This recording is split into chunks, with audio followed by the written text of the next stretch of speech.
from this car. It now relies on springs alone for its suspension. The springs are releasing all the stored energy as movement.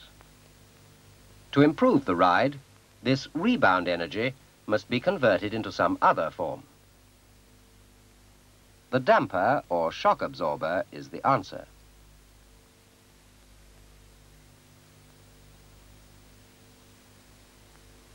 Dampers work by converting movement into heat, most of them by forcing oil through a small hole.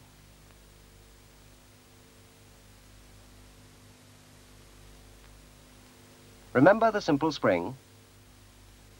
Now see the effect of a damper.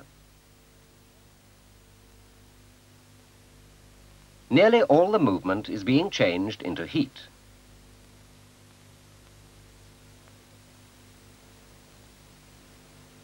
Look again at the car without dampers. And now after they have been replaced. Obviously, the damper, the energy converter, plays a vital part in the suspension of a car.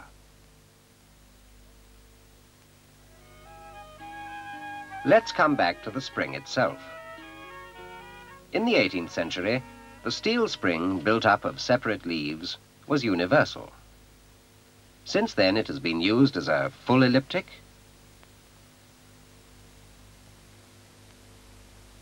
three-quarter elliptic,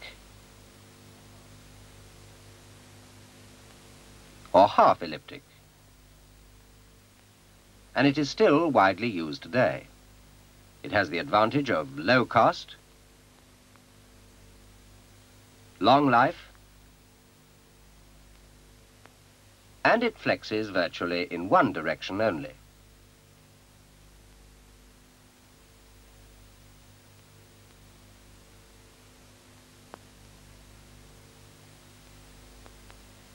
So it can be used to position the axle and simplify design. Another much used steel spring is the coil. It is as common at the front of modern cars as the leaf is at the rear. At the front end, a leaf spring can get in the way. The coil spring is more compact, and it needs no lubrication. The coil spring will operate even when it is uncoiled. Like this clock, which has a thin steel spring that twists and untwists. When used in a car, it is called a torsion bar. This solid steel bar twists in just the same way as the clock spring. But not all springs are made of steel. Rubber is another springy material. It is widely used as a final bump stop to absorb loads too great for a steel spring. And today, rubber is also being used as the main springing medium. In torsion, rubber is a familiar means of storing energy. And in compression, too. This is the rubber spring of a modern car.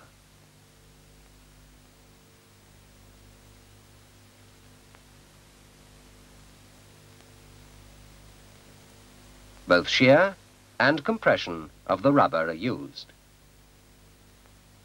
Rubber is inexpensive, compact, and can be easily designed to give a soft ride with 1 or 2 passengers, but to stiffen up when the load increases.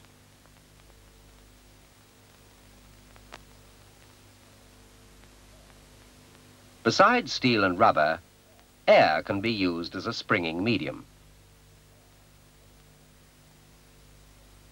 Air, or any gas, acts as a spring when compressed.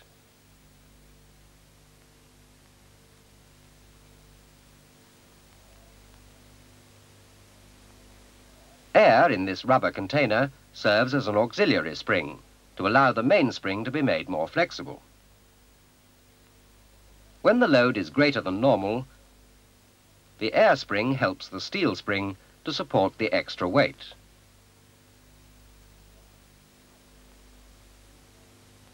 Gas at high pressure is used on this car as the mainspring. The gas is nitrogen. The movement of the wheels is transmitted to the nitrogen